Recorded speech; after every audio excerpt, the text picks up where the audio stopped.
Hello everyone, welcome to study I Q. और study I Q के इस video में हम डिस्कस करेंगे यूपी पीसीएस 2021 के लिए सेट नंबर 28। और इस वीडियो को लेकर आ रहा हूँ मैं, मेरा नाम है डॉक्टर विपिन गोयल। तो बढ़ते हैं आगे अपने इस सेशन में आगे बढ़ने से पहले आपको बता दूँ, आप मुझे डिफरेंट सोशल मीडिया के ऊपर यहाँ पे फॉलो कर सकते हैं। जितनी भी क्लासेस होती हैं यूट्यूब के ऊपर, पेड कोर्सेज की जानकारी एंड इन्फॉर्मेशन जो आपको शेयर करनी होती है वो टेलीग्राम चैनल के ऊपर यहाँ पे शेयर की जाती है डॉक्टर विपिन गोयल के नाम से। इंस्टाग्राम और फेसबुक के ऊपर भी आप मुझे फॉलो कर सकते हैं। मेरे दो पेड कोर्सेज आते हैं। The one is the 10,000 MCQ course, जिसके अंदर हमने टॉपिक वाइज चैप्टर वाइज जो है MCQ डिस्कस किए हैं। यहाँ पे chapter wise topic wise MCQ तो हैं ही हैं, प्लस यहाँ पे आपके डिफरेंट एग्जाम को फोकस करके SSC, railway, defence exam, state पीस है, यूपीएससी के लिए जितने भी हमारे MCQs हैं, प्रीवियस ईयर क्वेश्चन है, वो भी मैंने अलग से कॉलम में डाले हैं, तो उसको भी आप देख सकते हैं। इसमें आपको कूपन कोड यूज़ करना है विपिन15, आपको डिस्काउंट मिलेगा। और ये डिस्काउंट जो वैलिड है वो 16 जून तक ये वैलिड है। एक दूसरा कोर्स मेरा आता है GS कोर्स, जो फुली हमारा थियरी कोर्स है। इसमें टॉपिक वाइज थियरी हमने बताई हुई है और इसमें VIP 500 कूपन कोड आपको लगाना है डिस्काउंट लेने के लिए। अब आप इन कोर्सेज़ को दो जगह से आप परचेज़ कर सकते हैं, या तो स्टडी IQ ऐप के ऊपर और या फिर आप वेबसाइट से कर सकते हैं studiiq.com। जैसे ही आप इसको ओपन करते हैं, जैसे ही आप इसको दोनों को किसी भी चीज़ को ओपन करेंगे, आपको स्क्रीन के ऊपर नजर आएगा होम पेज। यहाँ पे देखिएगा best selling courses, view all का बटन। इस व्यू ऑल के बटन को दबाएं और 10,000 MCQ कोर्स आपको दिखेगा तीसरे नंबर के ऊपर और GS कोर्स आपको दिखेगा चौथे नंबर के ऊपर। सो जो भी आपको कोर्सेज अच्छे लगे आप परचेज करें, प्रेपरेशन को आगे बढ़ाएं। Start with the first question देखिए जी, क्या कहता है, what is acupuncture. Acupuncture word का मतलब क्या होता है, what is the meaning of acupuncture. Acupuncture जो है एक चाइनीज़ मेडिसिन ट्रीटमेंट है ये, और जिसके अंदर जो होती हैं, जो नीडल्स होती हैं आपकी बॉडी के अंदर जो हैं घुसा दी जाती हैं। और ये एक्चुअली एक सूडो साइंस है, मतलब सूडो साइंस है ये, क्लियर। जो आपका साइंटिफिक नॉलेज के ऊपर बेस्ड तो नहीं है, बट हाँ हम कहते हैं कि जो क्वैक्स होते हैं उसके ऊपर ये बेस्ड है। और बस ये आपको पता होना चाहिए। एक्यूपंक्चर जो आप नीडल्स आपकी बॉडी के अंदर घुसा दी जाती हैं। सो treatment method through the needles. Answer इसमें C ऑप्शन बनेगा correct answer. C option is the right one. Who was the president of INC at the time of freedom of India. यानी कि जब हमारा देश आज़ादी हो रहा था तो उस टाइम पे जो है हमारे INC के चेयरपर्सन कौन थे। आचार्य JB कृपलानी। आंसर इसमें C ऑप्शन बनेगा करेक्ट आंसर। इनकी वाइफ का जो नाम है वो है सुचेता कृपलानी, और ये हमारे जो हैं सुचेता कृपलानी, और ये जो हैं ये फर्स्ट फीमेल CM रही हैं हमारे देश के अंदर। और फर्स्ट फीमेल CM और किस स्टेट की रही हैं, UP स्टेट की रही हैं। एक तो आपको पूछा जाता है कि जब हमारा देश आज़ाद हुआ था तो हमारे INC के चेयरपर्सन कौन थे, JB कृपलानी। और एक पूछा जाता है कि फर्स्ट इंडियन गवर्नर जनरल और लास्ट इंडियन गवर्नर जनरल कौन थे आपके, वो थे C राजगोपालाचार्य। ये भी आपको याद होना चाहिए, ये भी क्वेश्चन पेपर में पूछा जाता है, क्लियर। बात करते हैं दूसरी चीज़ के ऊपर। हमारा देश जो आज़ाद हुआ है वो किस प्लान के अकॉर्डिंग आज़ाद हुआ है, वो आज़ाद हुआ है माउंटबेटन प्लान, जिसे आप और क्या कहते हैं, डिकी बर्ड प्लान भी कहते हैं, ठीक है। और डिकी बर्ड प्लान भी कहते हैं, माउंटबेटन प्लान भी कहते हैं। 3 जून 1947 का एक प्लान कहते हैं, क्लियर। बल्कान प्लान कहते हैं। इसके अकॉर्डिंग इन्होंने बोला था कि हम इंडिया को आज़ाद कराएंगे 15 अगस्त 1947 को, और इंडिया पाकिस्तान के जो है विभाजन किया जाएगा। फिर ये हुआ किस चीज़ से पॉसिबल, इंडिया इंडिपेंडेंस एक्ट से जो है, इंडिया इंडिपेंडेंस एक्ट 1947 से जो है ये पॉसिबल हुआ। ये ध्यान रखना, this is very very important, clear. अब बात करते हैं यहाँ पे, आंसर इसमें C ऑप्शन बनेगा करेक्ट आंसर। अब यहाँ पे देखिए जी क्या होगा। जवाहरलाल नेहरू जी की बात करते हैं तो 1920 का लाहौर सेशन था जब इन्होंने पूर्ण स्वराज की बात करी थी, तो जवाहरलाल नेहरू जो हैं प्रेसिडेंट थे। मौलाना अबुल कलाम आज़ाद पहली बात तो यंगेस्ट जो हैं आपके ये प्रेसिडेंट रहे हैं INC के। सबसे लॉन्गेस्ट टेन्योर इनका रहा है 40 से 45 तक, क्योंकि ये कोई आपका यहाँ पे सेशन नहीं चल रहा था। हमारे देश के जो हैं पहले एजुकेशन मिनिस्टर रहे हैं ये, first education minister of independent India. और इनकी बर्थ एनिवर्सरी होती है 11 नवंबर को हम सेलिब्रेट करते हैं national education day. Maulana Abul Kalam Azad ji ने एक पुस्तक लिखी थी, इंडिया विंस फ्रीडम, ये भी आपको याद रखना है। डॉक्टर राजेंद्र प्रसाद जी की बात करते हैं। डॉक्टर राजेंद्र प्रसाद जी जो हैं कॉन्स्टिट्यूशन असेंबली के परमानेंट प्रेसिडेंट थे। इंटरिम गवर्नमेंट, जब टेम्परेरी गवर्नमेंट बनी थी तो फूड एंड एग्रीकल्चर मिनिस्टर थे, और हमारे देश के आज़ाद भारत के पहले राष्ट्रपति बने थे। और लगातार 2 बार चुने जाने वाले राष्ट्रपति डॉक्टर राजेंद्र प्रसाद जी हैं। राजेंद्र प्रसाद जी को हम कहते हैं गांधी ऑफ बिहार भी इनको कहा जाता है, गांधी ऑफ बिहार। और डॉक्टर राजेंद्र प्रसाद जी की बात करते हैं तो इन्होंने एक पुस्तक लिखी थी, इंडिया डिवाइडेड नाम की, ये भी आपको याद रखना है। और जवाहरलाल नेहरू जी ने डिस्कवरी ऑफ इंडिया, भारत की खोज पुस्तक लिखी थी। ये याद रखें सारे के सारे फैक्ट आपको, क्लियर। और डेट्स इट। तो आंसर इसमें क्या बनेगा, सी ऑप्शन बनेगा correct answer. C option is the right one. Which of the following organism are important contributor to the increase the soil fertility, मतलब सॉइल की उपजाऊता बढ़ाने के लिए, उर्वरता बढ़ाने के लिए इनमें से क्या चीज़ यूज़ की जाती है। तो इसमें से यूज़ होता है आपका दैट इज़ अर्थवॉर्म, केंचुआ। केंचुआ यूज़ किया जाता है, अर्थवॉर्म यूज़ किया जाता है। अर्थवॉर्म क्या करता है कि जितना भी ऑर्गेनिक मटेरियल होता है आपका, उसको क्या कर देता है, डिस्ट्रीब्यूट कर देता है with in the soil. Organic material को सॉइल के अंदर क्या कर देता है, डिस्ट्रीब्यूट कर देता है, जिसके कारण जो है आपकी विद इन द सॉइल जो कंसंट्रेशन है ऑर्गेनिक मटेरियल्स की वो बढ़ जाती है। और ये जो माइक्रोबियल एक्टिविटीज़ होती हैं, और माइक्रोबियल एक्टिविटीज़ के कारण जो है आपकी रूट डिस्ट्रीब्यूशन, माइक्रो एक्टिविटी बढ़ना, क्लियर। और ये सब चीज़ें देखने को आपको मिलती है, मतलब आपके सॉइल के अंदर न्यूट्रिएंट्स वगैरह जो हैं बढ़ते चले जाते हैं, ऑर्गेनिक मटेरियल जो है बढ़ता चला जाता है। और एक चीज़ आपको और बता दूं, अगर एसिडिक फर्टिलाइज़र अगर हम यूज़ करते हैं, कहीं भी जगह के ऊपर एसिडिक फर्टिलाइज़र यूज़ करते हैं, तो वहाँ पे अर्थवॉर्म जो होते हैं कम होते चले जाते हैं, क्लियर। अगर हम इनऑर्गेनिक फर्टिलाइज़र यूज़ करते हैं तो ये आपके प्लांट की ग्रोथ में आपको हेल्प करते हैं। जैसे ही ये अगर आपकी बात करें, अर्थवॉर्म आपकी बॉडी के अंदर इंक्रीज़ हो गया तो वहाँ पे क्या हो जाएगी, फूड सप्लाई भी इंक्रीज़ हो जाएगी। तो this is very very important, clear. और अगर मैं बात करूँ स्पेशली लाइम की, लाइम अगर हमारी सॉइल के अंदर है तो जिसके कारण क्या होगी, ड्रेनेज प्रॉपर तरीके से देखने को आपको मिलेगी। जब ड्रेनेज प्रॉपर तरीके से देखने को आपको मिलेगी तो इसका मतलब क्या होगा, अर्थवॉर्म की एक्टिविटी भी क्या हो जाएगी, बढ़ जाएगी। तो ये भी आपको ध्यान रखना है। तो मतलब क्या हो गया कि जो भी आपका अर्थवॉर्म होगा, केंचुआ जो होगा, वो सॉइल फर्टिलिटी को आपको इंक्रीज करेगा। आंसर इसमें डी ऑप्शन बनेगा correct answer. Earthworm is the right one, clear. यहाँ पे देखिए जी, सारे के सारे ये प्रोसेस चलते हैं, माइक्रोब्स वगैरह करते हैं, ये फंक्शन आपके साइकिलिंग होती है और प्लांट ग्रोथ होती है, ये प्रॉपर तरीके से फंक्शन आपको देखने को मिलते हैं।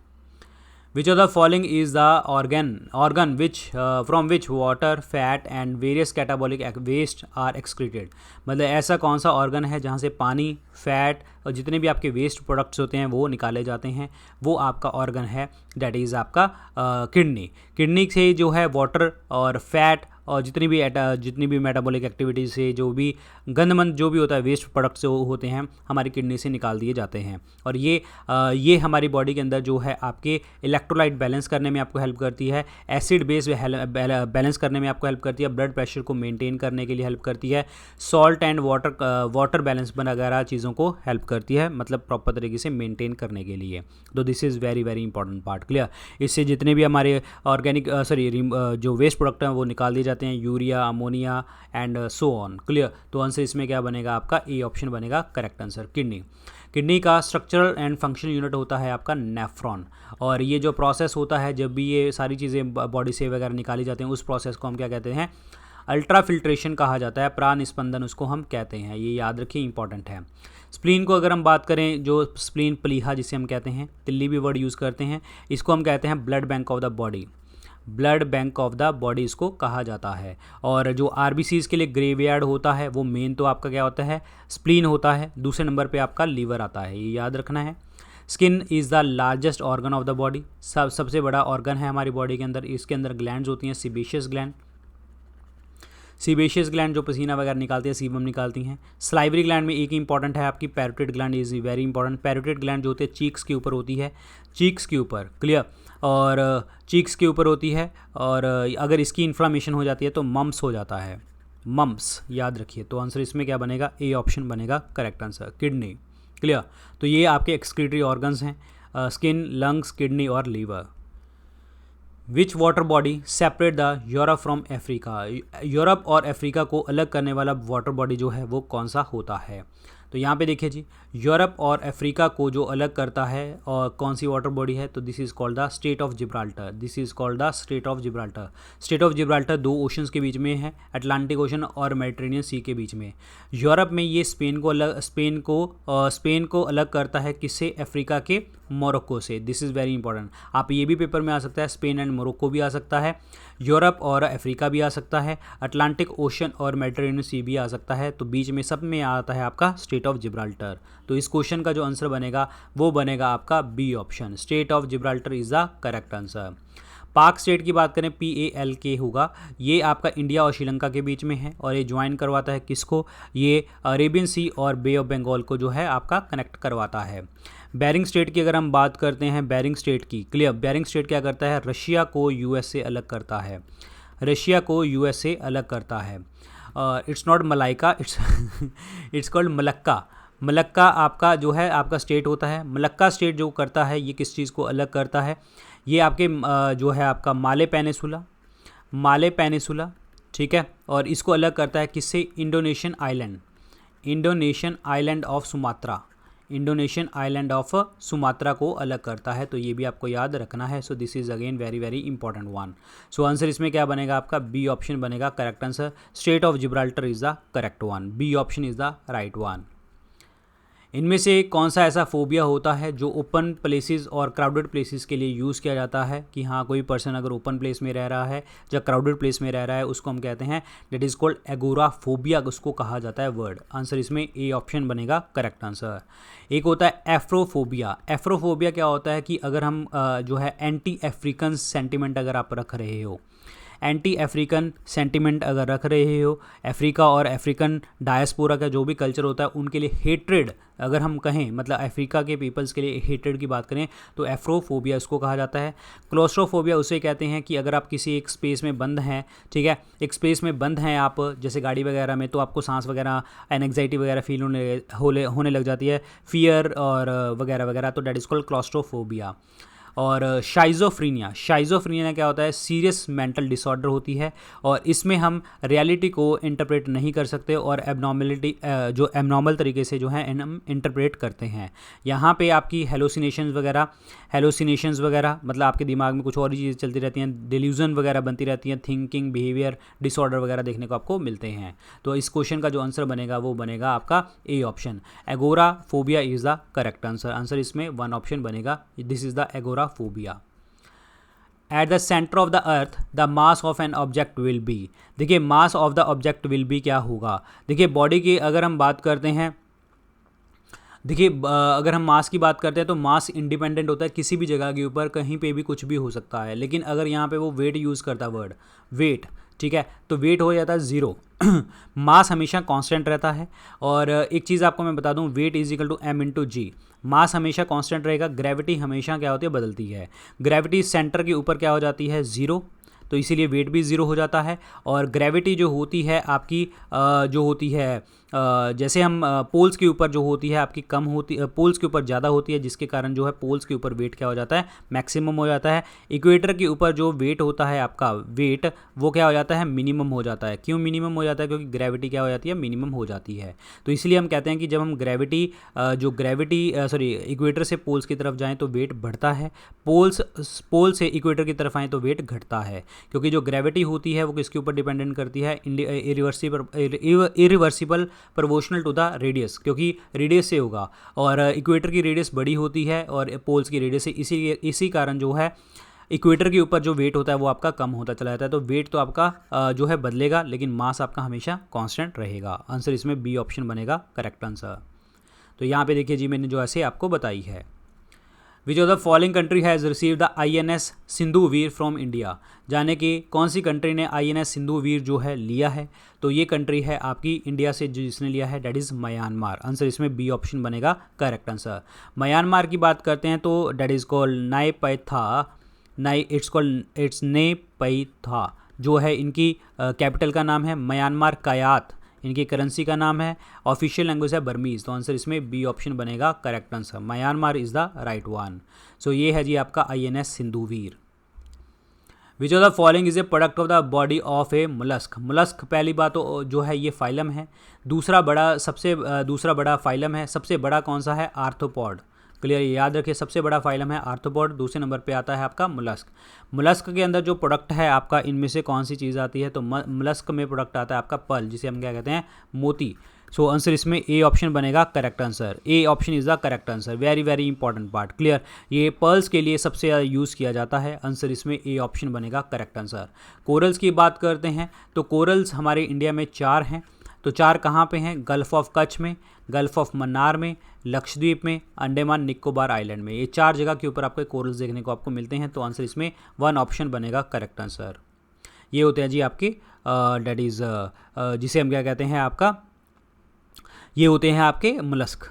चलिए जी अगला देखिए, which country of the world has the highest T yield, मतलब चाय की प्रोडक्शन के लिए जो है सबसे ज़्यादा वर्ल्ड में सबसे ज़्यादा प्रोडक्शन किसकी जगह कहाँ पे होती है? सबसे ज़्यादा प्रोडक्शन होती है चाइना में। आंसर इसमें क्या बनेगा? ए ऑप्शन बनेगा correct answer.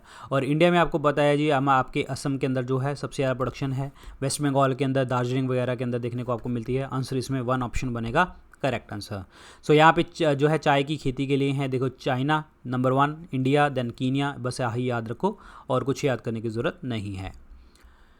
Silkworm produce commercial fibres at what stage of their life cycle. Silkworm जो होता है इसकी रेयरिंग को हम क्या कहते हैं? सीरीकल्चर। जो आपका सीरीकल्चर हम करते हैं वो आपका सिल्क प्रोडक्शन के लिए की जाती हैं। तो सिल्कवर्म जो प्रोड्यूस करता है फाइबर्स, वो कौन सी स्टेज के ऊपर करता है? तो पहले हम देखते हैं इनका पूरा लाइफ साइकिल। तो यहाँ से स्टार्ट होता है एग से। एग से जो होता है ये टाइनी ब्लैक कैटरपिलर जो होता है ये जो है हैच करता है एग से, और कैटरपिलर जो है ईट कर लेता है मलबरी लीव्स को। मलबरी लीव्स के ऊपर होते हैं ये और बड़ा होता चला जाता है, और ये 4 मोल्ड्स जो है चलता है, 4 स्टेजेस से जाता है। लार्वा स्टेज होती है, कैटरपिलर जो है स्पिन करता है on the cocoon of the silk thread around itself, मतलब कोकून के अराउंड जो है ऐसे जो है स्पिन करता रहता है। और कोकून के अंदर जो होता है कैटरपिलर चेंज होता है प्यूपा के अंदर। जैसे ही प्यूपा की बात करते हैं, पीपल क्या करते हैं, लोग क्या करते हैं, अनवाइंड कर देते हैं सिल्क थ्रेड को और आपका जो फाइबर आपका सामने आ जाता है। मतलब प्यूपा वाली स्टेज के ऊपर देखने को आपको मिलेगा। प्यूपा जो चेंज होगा वो मोथ के अंदर चेंज होगा, और मोथ जो है आपका वो आउट यहाँ से निकल आएगा, किससे? कोकून से निकल आएगा। और एडल्ट मोथ जो है वो दूसरे के साथ मेट करेगा, फीमेल के साथ टाइनी एग बनाएगा, और फिर आपका प्रोसेस इस तरीके से चलता चला जाएगा। ये होता है पूरा का पूरा सिल्क वर्म का साइकिल। अब यहाँ पे क्वेश्चन ध्यान से रखिए, इन्होंने क्या वर्ड यूज़ किया? इन्होंने फाइबर की बात करी है, सिल्क की बात करी है, तो वो हमेशा कहाँ से आता है? प्यूपा वाली स्टेज के ऊपर देखने को आपको मिलेगा। सी ऑप्शन बनेगा correct answer. C option is the right answer. Pupa is the correct one. Very very important. Clear? इनमें से कौन से शहर में होम मिनिस्टर ने आश्वत लॉन्च किया है? ये पहला साइबर क्राइम प्रिवेंशन यूनिट है आपका, पहला साइबर क्राइम प्रिवेंशन यूनिट है आश्वत। ये कहाँ पे लॉन्च किया है? तो ये लॉन्च किया है होम मिनिस्टर ने, कहाँ पे? गांधीनगर में। आंसर इसमें डी ऑप्शन बनेगा करेक्ट आंसर। और ये उन लोगों के लिए है अगर वो जो कोई भी विक्टिम है अगर साइबर क्राइम से इफेक्टेड है, उसके लिए आश्वत जो है नाम की हेल्पलाइन इन्होंने जारी करी है। और इसी स्कीम के अकॉर्डिंग ही इन्होंने जो ई गवर्नेंस इनिशिएटिव भी लिया है। अब ई गवर्नेंस इनिशिएटिव कौन सा है? आपका विश्वास इनिशिएटिव भी इन्होंने लिया है। विश्वास का मतलब क्या है? This is the video integration state wide advance security. This is very important. Video integration and state wide advance security, जो आपका इंप्रूव करता है लॉ एंड ऑर्डर मेंटेन करता है, क्राइम डिटेक्शन को मेंटेन करता है, ताकि जो है आपकी इन्वेस्टिगेशन प्रॉपर तरीके से चलती जाए और वीडियो एनालिटिक्स के थ्रू। तो आंसर इसमें क्या बनेगा? डी ऑप्शन बनेगा correct answer. Gandhinagar is the correct one. Very very important. Clear? तो यहाँ पे देखिए जी, union home minister Amit Shah ji launch video integration and state advance security Vishwas and cyber assistance service helpline number at the shortest आश्वत, जो गांधीनगर गुजरात के अंदर जो है लॉन्च किया था इन्होंने। So this is very very important part. Clear? याद रखें, इंपॉर्टेंट क्वेश्चन है। इक्वेटर जो होता है वो कौन सी कंट्री से पास नहीं करता? इक्वेटर को हम और क्या कहते हैं? ग्रेट सर्कल के नाम से भी जाना जाता है, ग्रेट सर्कल। और ये होता है 0 डिग्री लैटिट्यूड। 0 डिग्री लैटिट्यूड होता है ये, और ये पास कहाँ से नहीं करता वो देखते हैं आपका। तो ये 0 डिग्री लैटिट्यूड जो होता है, ये वाला 0 डिग्री लैटिट्यूड होता है, जिसमें आपका एक्वाडोर हो गया, यहाँ पे कोलंबिया हो गया, और यहाँ पे ब्राज़ील, गैबोन और कोंगो हो गया, democratic Republic of Congo, Uganda, Kenya, Somalia, Maldives और इंडोनेशिया, किरावती, और आपका 13th में आ गया साउ टोम एंड प्रिंसिपे। क्लियर? तो दीज आर द 13 कंट्रीज जो यहाँ से जो है आपका इक्वेटर क्रॉस करता है। तो यहाँ पे इक्वेटर कहाँ से क्रॉस नहीं करता? कीनिया में तो करता है, और इंडोनेशिया में भी करता है, और ब्राज़ील में भी करता है। तो Mexico is the correct answer. Answer इसमें बी ऑप्शन बनेगा। ब्राज़ील एक ऐसा देश है जहाँ से आपका कैप्रिकॉर्न भी क्रॉस करता है, कैप्रिकॉर्न। क्लियर? याद रखिए। तो आंसर इसमें क्या बनेगा जी? आपका बी ऑप्शन बनेगा correct answer. Mexico is the right one. कौन से वाइट ब्लड सेल्स होते हैं जिनमें आपका हाईएस्ट नंबर होता है ह्यूमन बॉडी के अंदर? वाइट ब्लड सेल्स की बात करते हैं तो इनको ल्यूकोसाइट्स भी कहते हैं, WBCs भी कहते हैं। ये हमारी बॉडी के अंदर जो होते हैं जो हमारी इन्फेक्शन को ख़त्म करते हैं, एंटीबॉडी प्रोडक्शन हमारी बॉडी के अंदर करते हैं। अब सबसे ज़्यादा जो आपके ब्लड सेल्स होते हैं वो होते हैं न्यूट्रोफिल्स। आंसर इसमें क्या बनेगा? बी ऑप्शन बनेगा correct answer. B option is the right answer. 60 to 70% जो होते हैं हमारी बॉडी के अंदर WBCs की बात करें तो आपके न्यूट्रोफिल्स देखने को आपको मिलते हैं। और न्यूट्रोफिल्स क्या करते हैं? जो आपकी बॉडी के अंदर जो बैक्टीरिया और फंगल इन्फेक्शन होती है उसको ख़त्म करते हैं, याद रखें। या ईओसिनोफिल जो हैं आपके, ये क्या करते हैं? जब आपकी एलर्जी होती है बॉडी के अंदर, वो एलर्जी के रिस्पॉन्स में ये क्या कर जाते हैं? बढ़ जाते हैं। 2 to 4% आपके WBC यहाँ पे देखने को आपको मिलते हैं। पर्टिकुलर इन्फेक्शन जो होती हैं इसके अंदर, और जो आपकी स्प्लीन की डिजीज़ है, सेंट्रल नर्वस की डिजीज़ है, इन कंडीशन के अंदर जो है ये बढ़ जाते हैं।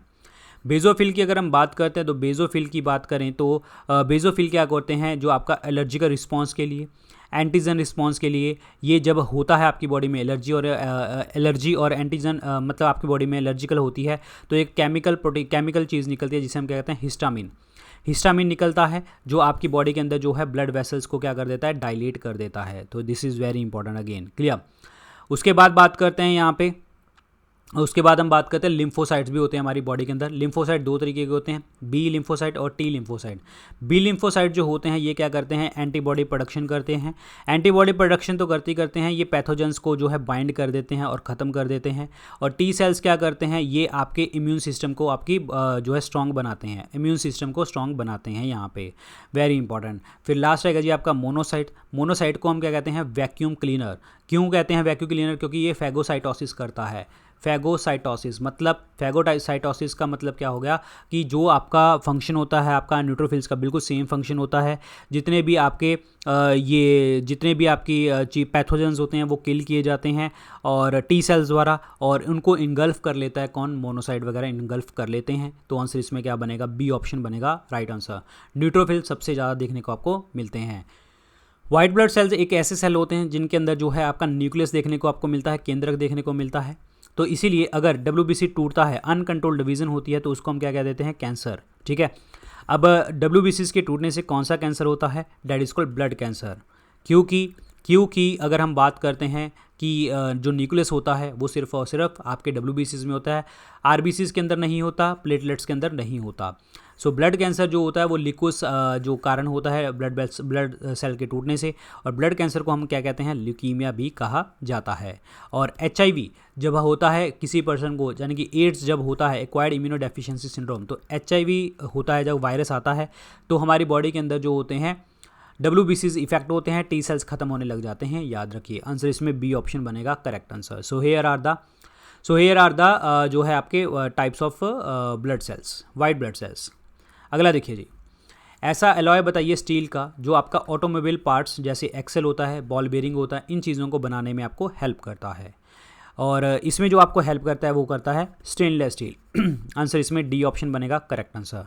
स्टेनलेस स्टील जो होती है वो चार चीज़ों का मिश्रण होता है, आयरन, निकल, क्रोमियम और कार्बन। 75%, 10%, 15%, 0.5% देखने को आपको मिलता है, ये 0.05% देखने को मिलता है। निकल स्टील की अगर हम बात करते हैं तो दो चीज़ें होती हैं इसमें, आयरन और निकल होता है। आयरन होता है आपका 95 और 5% होता है निकल। तो these are very important part again. और यहाँ पे बात कर सकते हैं आप एक दो तीन चीज़ों की। बेल मेटल भी पूछा जाता है पेपर में आपको। बेल मेटल क्या होता है आपका, जिसमें कॉपर और टिन देखने को मिलता है 80-20 की रेशियो में। और ब्रॉन्ज की बात कर सकते हैं, ब्रॉन्ज कांस्य जिसे हम कहते हैं, ब्रॉन्ज कांस्य, और इसमें होता है कॉपर प्लस टिन 90-10 की रेशियो में। नाइक्रोम पूछा जा सकता है आपको, नाइक्रोम वायर यूज़ की जाती है इलेक्ट्रिकल हीटर में, जिसमें आपका nickel plus chromium plus iron वगैरह देखने को मिलता है 80-20 की रेशियो में। हल्का फुल्का हम आयरन डाल देते हैं ताकि स्ट्रॉन्ग बन जाए। तो इसका क्वेश्चन का आंसर क्या बनेगा, डी ऑप्शन बनेगा right answer. Stainless steel is the correct one. तो यहाँ पे देखिए जी, ये कार्बन, मैंगनीज, ये सब कुछ देखने को आपको मिलता है। तो बट अदरवाइज़ आपको पता होना चाहिए जो मैंने आपको बताया है, that is main stainless steel. Geological survey of India जो है कब इस्टेब्लिश किया गया था? जियोलॉजिकल सर्वे ऑफ इंडिया जो है 1851 के अंदर जो है इस्टेब्लिश किया गया था, 1851 के अंदर। और जो है ये किस मिनिस्ट्री के अंदर आता है? गवर्नमेंट ऑफ इंडिया के अंदर, मिनिस्ट्री ऑफ माइंस के अंदर आता है। मिनिस्ट्री ऑफ माइंस के अंदर देखने को आपको मिलता है। और ये सेकंड ओल्डेस्ट जो है आपका second oldest survey in India है after the survey of India. Survey of India जो बनाया गया था, जो आपका देहरादून के अंदर हेडक्वार्टर है, 1767 में बनाया गया था। जियोलॉजिकल सर्वे ऑफ इंडिया बनाया गया था 1851 के अंदर। जितनी भी चीज़ें होती हैं, बेसिक चीज़ें जो आपकी इन्फॉर्मेशन गवर्नमेंट प्रोवाइड करती है अर्थ साइंसेस के लिए ऑफिशियल पार्टिसिपेंट्स, स्टील, कोल, मेटल कितना हमारे जो है धरती से मिलता है, तो वो सारी इन्फॉर्मेशन जो है हमें मिलती है जियोलॉजिकल सर्वे ऑफ इंडिया से। तो ईयर 1851 में ये इस्टेब्लिश किया गया था। आंसर इसमें बी ऑप्शन बनेगा correct answer. So Geological Survey of India is a government organization which is an office associated with the Ministry of Mines of the Union Government of India, established in Calcutta on 5 March 1851। ये आपको ध्यान रखना है, कैलकाटा के अंदर इसके headquarter हैं। From which plant is weed obtained. Weed क्या होते हैं? अनवांटेड प्लांट्स जो आपके ग्रो हो जाते हैं और दूसरे की ग्रोथ को ख़त्म कर देते हैं। सो कौन सी जगह प्लांट से जो है वीड बनाते हैं? कैनाबिस सैटिवा, भांग से। आंसर इसमें क्या बनेगा? सी ऑप्शन बनेगा करेक्ट आंसर। सी ऑप्शन बनेगा करेक्ट आंसर। और इस प्लांट को हम और क्या कहते हैं? हेम्प भी कहा जाता है, हेम्प भी इसको हम कह देते हैं। क्लियर, याद रखें, वेरी वेरी इंपॉर्टेंट। और कैनबिस जो होता है एक वेजिटेबल की तरह भी यूज़ किया जाता है और जूस की तरह भी यूज़ करते हैं, मेडिकल पर्पज़ के लिए भी हम यूज़ कर सकते हैं, बहुत सारी चीज़ों में हम यूज़ कर लेते हैं ये। This is important one. Clear, answer इसमें सी ऑप्शन बनेगा। और कैनबिस हमेशा वर्ड यूज़ होता है फंगस के लिए, याद रखिए। ट्रिटिकम एस्टिवम की बात करते हैं तो गेहूँ इसका साइंटिफिक नेम है। और राइजा सैटिवम की बात करें तो ये राइस का साइंटिफिक नेम है। और that is called Rauvolfia serpentina जो है ये एक सेफ एंड इफेक्टिव ट्रीटमेंट है for the hypertension. Blood pressure अगर आपकी बॉडी के अंदर बढ़ रहा है तो इसको हम टेक कर सकते हैं। और इसको हम और क्या कह देते हैं? इंडियन स्नेक रूट भी इसको कहा जाता है, इंडियन स्नेक रूट भी इसको हम कहते हैं, याद रखें। आंसर इसमें सी ऑप्शन बनेगा correct answer. Who succeeded Razia Sultan as ruler of Delhi Sultanate. Razia सुल्तान जो है इल्तुतमिश की बेटी हैं, तो ये पहली फीमेल मेडिवल इंडिया के अंदर जिन्होंने दिल्ली के ऊपर रूल किया है। और इनके बाद जो रूल चला था वो चला था बहराम शाह का। आंसर इसमें ए ऑप्शन बनेगा करेक्ट आंसर, ए ऑप्शन। और आंसर इसमें 1 ऑप्शन बनेगा correct answer. Razia Sultan is the right one. Balban पढ़ना है, यहाँ पे इंपॉर्टेंट है। बलबन जो हैं ये चालीसा ग्रुप का मेंबर है और चालीसा ग्रुप को इन्होंने ख़त्म किया और राजा बना। और उसके बाद जो है इन्होंने अपने आप को नियाबत खुदाई ज़िले इलाही के नाम से बुलाया कि मैं भगवान की शैडो हूँ, भगवान ने मुझे भेजा है। इन्होंने सिजदा सिस्टम और पैबो सिस्टम भी स्टार्ट किया। सिजदा मतलब सलाम करके आओ, पैबोज मतलब आते ही पहले राजा के पैरों को चूमो। और उसके बाद जो है बलबन ने जो है blood and iron policy follow करी थी। और यही पॉलिसी जो है अलाउद्दीन खिलजी ने फॉलो करी थी, बलबन की पॉलिसी को। क्लियर। और बलबन ने उलेमास को उद्देश्य दिया था कि आप धर्म के काम ही आप देखें और एडमिनिस्ट्रेशन में आपको देखने की कोई ज़रूरत नहीं है। तो इस क्वेश्चन का आंसर क्या बनेगा? आपका ए ऑप्शन बनेगा, that is Bahram Shah is the correct answer, Bahram Shah. President rule जो होता है वो कौन से आर्टिकल द्वारा इंपोज किया जाता है? प्रेसिडेंट रूल को स्टेट इमरजेंसी भी कह देते हैं और प्रेसिडेंट रूल भी कह देते हैं, कॉन्स्टिट्यूशनल इमरजेंसी भी कह देते हैं। आर्टिकल 356 के दौरान ये लिखा गया है। तो आंसर इसमें क्या बनेगा? आपका सी ऑप्शन बनेगा correct answer. 356 is the right one. Article 356 याद रखें, इंपॉर्टेंट है। क्लियर। बाकी बात करते हैं आर्टिकल 74 की बात करते हैं। तो ये क्या करता है? 74 क्या बात करता है? काउंसिल ऑफ मिनिस्टर जो आपका काम करता है on the advice of the president की तरह काम करता है। 75 की अगर हम बात करते हैं, जितने भी अदर प्रोविजंस होते हैं मिनिस्टर्स के लिए वो 75 में लिखी जाती हैं। 368 में लिखा जाता है आपका अमेंडमेंट ऑफ द कॉन्स्टिट्यूशन। और अमेंडमेंट ऑफ द कॉन्स्टिट्यूशन कौन से पार्ट में लिखा गया है? पार्ट 20 के अंदर भी लिखा जाता है। तो इसमें आंसर क्या बनेगा? C option. Article 356 is the correct answer. What is the meaning of president rule? ये भी आपको पता होना चाहिए। प्रेसिडेंट रूल का मतलब ये होता है कि गवर्नर की रिकमेंडेशन से अगर हमारे स्टेट के अंदर कॉन्स्टिट्यूशन मशीनरी जो फेल हो जाए तो हम कर सकते हैं, और या फिर आपके हमारे जो कॉन्स्टिट्यूशन प्रोविजंस है उसके अकॉर्डिंग काम नहीं कर पा रहा, और जो आपकी अथॉरिटी होगी ये सारी की सारी जो है आपकी सेंटर द्वारा ली जाएगी, यानी कि प्रेसिडेंट इसमें रूल करेगा। पार्लियामेंट का रूल सिर्फ रोल ये है कि पार्लियामेंट से 2 महीने के अंदर अंदर इसको पास किया जाता है, तब जाके प्रेसिडेंट रूल लगता है। और इसकी जो मैक्सिमम प्रोविज़न होती है वो होती है 3 साल। 3 साल तक होती है, क्लियर। और लेकिन मिनिमम पहले कितने टाइम के लिए लगता है, 6 महीने के लिए लगता है। राष्ट्रपति जैसे उनको लगे ठीक है हो गया तो इसको ख़त्म कर सकते हैं। 44 अमेंडमेंट 1978 के अंदर लिखा गया था कि प्रेसिडेंट रूल जो है वो इम्पोज नहीं हो सकता बियॉन्ड 1 ईयर, मतलब 1 ईयर से ज़्यादा। बट ये ध्यान रखना है कि 3 साल तक जा सकता है, 6 मंथ बढ़ सकती है, ये चीज़ें ध्यान रखिए, very important. This is a president rule. Which of the following region is known as a bread basket. Bread basket कह सकते हैं, ग्रीनरीज ऑफ द वर्ल्ड कहा जा सकता है, किन को कहा जाता है, ये हम बोलते हैं टेम्परेट ग्रासलैंड्स को। आंसर इसमें डी ऑप्शन बनेगा correct answer, temperate grassland is the correct answer. अब टेम्परेट ग्रासलैंड में क्या है, जैसे नॉर्थ अमेरिका है, यहाँ पे बोलते हैं हम प्रेरीज वर्ड यूज़ किया जाता है। और यहाँ पे जो है आपका अर्जेंटीना और हंगरी वगैरह में साउथ अमेरिका के अंदर जो है मेनली बोला जाता है आपका पैम्पास, क्लियर। हंगरी में क्या बोलते हैं, हंगरी में बोलते हैं पुस्ताज, क्लियर, याद रखें। और जो आपका साउथ अफ्रीका के अंदर जो बोला जाता है यहाँ पे बोलता है वेल्ड। और ऑस्ट्रेलिया में डाउन्स, यहाँ पे न्यूजीलैंड में आपका डेट इज़ कैंटरबरी, ठीक है। इन नामों से बुलाया जाता है, डिफरेंट स्टेट्स के अंदर, डिफरेंट कंट्रीज़ के अंदर अलग अलग नाम से टेम्परेट ग्रासलैंड्स को बुलाया जाता है। ये सारी चीज़ें आपको याद रखनी है, ठीक है। तो ये क्लियर होना चाहिए आपके दिमाग में, क्लियर। तो बाकी यहाँ पे देख लेते हैं। इक्वेटोरियल रीजन जो होता है 0 डिग्री वाला, जहाँ पे आपकी रेनफॉल भी सबसे ज़्यादा होती है, टेम्परेचर भी सबसे ज़्यादा होता है, याद रखिए, क्लियर। सवाना ग्रासलैंड जो हैं आपके ट्रॉपिकल ग्रासलैंड्स हैं। और मॉनसून की बात करते हैं तो मॉनसून जो है आपका सीजनल डिस्टर्बेंस होती है, ये याद रखना है आपको। और इंडिया में सबसे ज़्यादा जो मॉनसून होती है आपकी वो देखने को मिलती है, that is south west monsoon. तो आंसर इसमें क्या बनेगा, डी ऑप्शन बनेगा correct answer, temperate grassland is the correct answer, very very important, clear. So guys ये थे आज के लेक्चर के अंदर क्वेश्चन। सेशन अच्छा लगा तो लाइक कीजिए, शेयर कीजिए, और जो भी अपडेट्स होंगे आपको टेलीग्राम चैनल के ऊपर आपको यहाँ पे मिलेंगे, इंस्टाग्राम के ऊपर आप मुझे फॉलो कर सकते हैं यहाँ पे। सो thank you so much guys, all the very best. And और आगे बढ़ने से पहले आपको मैं बता दूँ, मेरे 2 पेड कोर्सेज आते हैं। The one is the 10,000 MCQ course, जिसके अंदर हम chapter wise topic wise MCQ discuss करते हैं डिटेल में। यहाँ पे chapter wise topic wise MCQ तो है ही है, प्लस यहाँ पे आपके डिफरेंट एग्जाम को फोकस करके SSC, railway, defence exam, state PCS, UPSC के लिए भी यहाँ पे क्वेश्चन तैयार किए गए हैं। इसमें विपन 15 कूपन कोड यूज़ करेंगे तो आपको डिस्काउंट मिलेगा, और ये 16 जून तक ये वैलिड है। GS कोर्स पूरा का पूरा हमारा थियरी कोर्स है, बिल्कुल बेसिक टॉपिक्स क्या हैं वो समझे हुए हैं, इसमें एक कूपन कोड आप लगाएंगे। अब आप इन कोर्सेज को परचेज कहाँ से कर सकते हैं, 2 जगह से, या तो हमारी स्टडी IQ ऐप के ऊपर कर सकते हैं, या हमारी वेबसाइट से studiiq.com। जैसे ही आप इन दोनों को ओपन करते हैं आपको स्क्रीन के ऊपर नजर आएगा यहाँ पे होम पेज, यहाँ पे दिखेगा best selling courses, view all का बटन, इस व्यू ऑल के बटन को दबाएं। जैसे ही आप दबाएंगे 10,000 MCQ कोर्स दिखेगा 3 नंबर के ऊपर, GS कोर्स आपको नजर आ जाएगा 4 नंबर के ऊपर। जो भी आपको कोर्सेज अच्छे लगे परचेज करें। देखिए अगर आप UPPCS की तैयारी कर रहे हैं, अगर आपको थोड़ा बहुत भी GS की नॉलेज है, मैं आपको हाईली रिकमेंड करूँगा 10,000 MCQ कोर्स की तरफ, क्लियर। सो ये याद रखें और प्रेपरेशन को आगे बढ़ाएं। So thank you so much guys, all the very best, good luck, take care, thank you.